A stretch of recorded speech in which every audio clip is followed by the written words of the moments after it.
皇大帝虽然是名义上的天庭主宰和三界之主，甚至连拥有开天辟地之祖和道祖身份的太上老君都要在他面前俯首称臣，但这其实只是表面现象，是太上老君为了维护玉皇大帝的权威刻意为之。实际上玉皇大帝也是道家弟子，虽然在《西游记》中没有明说玉皇大帝在道教内部跟太上老君等三清的关系，但很多神话传说都指向了玉皇大帝是三清座下童子的身份。玉皇大帝虽然是三清座下童子，但他显然是资历非常老的童子。证据就是如来佛祖曾经对孙悟空说，玉皇大帝自幼修持，苦历过1750劫，每劫该129600年，方才登上无极大道。也就是说，玉皇大帝在三清身边待了2亿多年之后，才当上的天庭主宰。这其实就是说，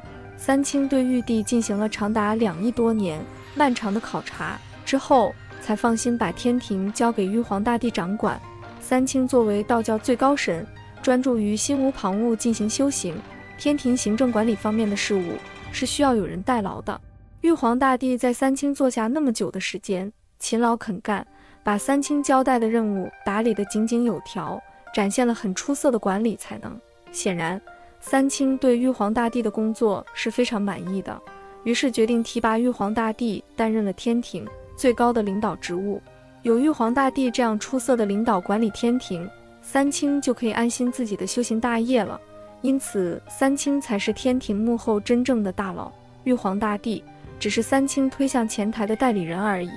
虽然三清表面上对玉帝称臣，但实际上玉帝心里很清楚，三清是在刻意维护自己的权威，从而让满天诸神都服从于自己的管理和掌控。玉皇大帝很有自知之明，自己只是给三清打工的，三清能够提拔自己，当然也能废掉自己。因此，不仅仅是太上老君来的时候，玉皇大需要欠身离座，走出凌霄宝殿降阶相迎。他在面对三清的另2位大佬元始天尊和灵宝天尊欧驾光临时，同样要如此。毕竟三清的地位是并列相等的，都是玉皇大帝的大老板，也都是需要小心伺候的主。除了三清之外，西天如来佛祖到来的时候，玉皇大帝也需要走出凌霄宝殿相迎。虽然从级别上来看，如来佛祖是玉皇大帝的臣子，但毕竟也算是一方诸侯，而且是不远万里从西方大雷音寺不辞劳苦赶赴天庭。玉皇大帝出于礼节，也需要走出凌霄宝殿迎接的。我认为地仙之祖镇元大仙如果来天庭的话，也应当受到玉皇大帝走出凌霄宝殿相迎的礼遇，因为镇元大仙的身份非常高，三清是他的朋友，四帝是他的故人，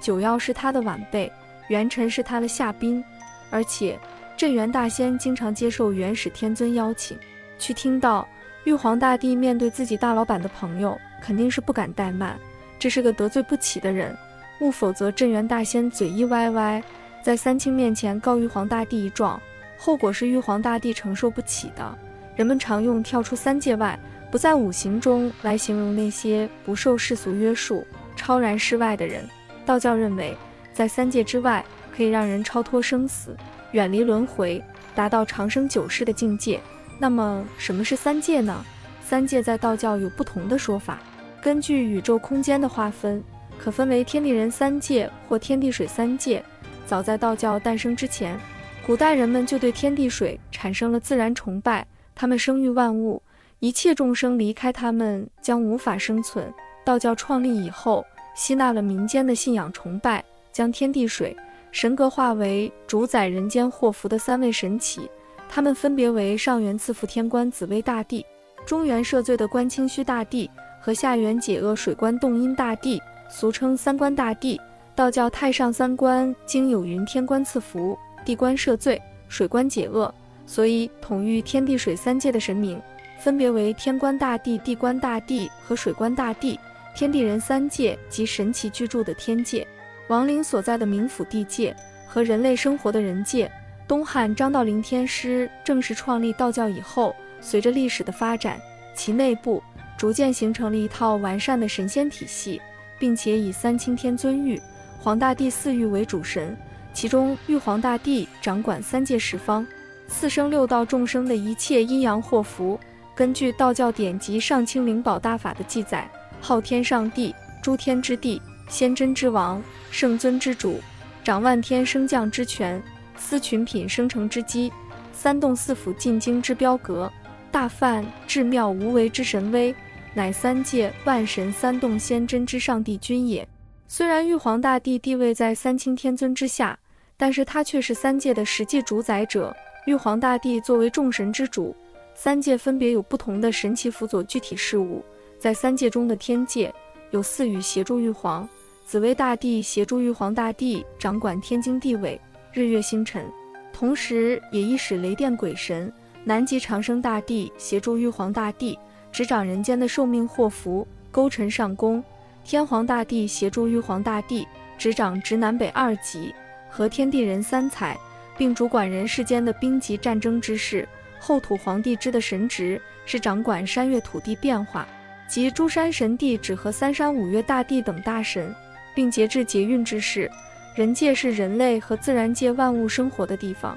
也就是俗称的凡间。凡间的实际统治者则是历朝历代的帝王。凡人没有脱离三界，因此人界的统治者在众神面前显得十分渺小。地界指的是鬼怪亡灵所居的幽冥界，道教神话传说中的冥界入口，一个位于丰都，一个位于泰山。统治冥界的神器为丰都大帝和东岳大帝。丰都大帝也叫丰都北阴大帝、九幽拔罪天尊等，他被道教奉为阴间鬼魂之宗。丰都大帝乃是炎帝大庭士，会庆甲天下鬼神之宗，至罗峰山3000年而一。替东岳大帝由东岳泰山神格化而来。泰山位于东方，是日出之地，也是万物发祥之地。东岳大帝主管世间一切万物的生死，道经云集7000云。泰山君领群神5900人，主治死生，百鬼之主帅也。因此东岳大帝也是三界中地界的主神，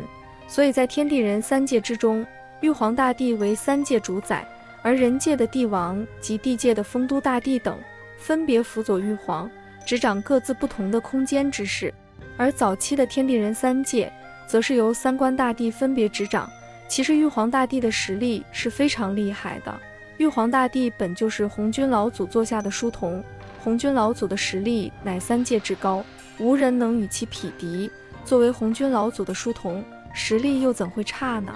玉皇大帝在坐上玉帝这个位置之前，那可是每天都不停的接受红军老祖的熏陶，没日没夜的修炼。在红军老祖让他出山历练之后，玉皇大帝无时无刻不在与天地间的天才神女进行较量。可以说玉皇大帝当上玉帝是踩着别人的脑袋坐上去的，是经过无数的血与伤换来的。反之，作为掌管天地的玉皇大帝，如果实力不怎么样的话，估计自己坐在玉帝这个位置上，晚上觉得睡不安稳吧。玉皇大帝作为天地之尊，经历的劫难数不胜数。大家千万不要被《西游记》中玉皇大帝的形象所误导了。在书中，玉皇大帝的形象可是被描写得很威武霸气的。玉皇大帝皱个眉头，估计很多神仙都会心惊胆战，生怕玉皇大帝降罪自己，生怕自己那点做得不好而被玉皇大帝给弄死。好不容易成仙了，谁不希望自己活得长久一点？玉皇大帝作为天庭的头号人物，肯定是铁血手腕和雷厉风行的处事手段的。毕竟是天庭的老大，该有的威严还是有的。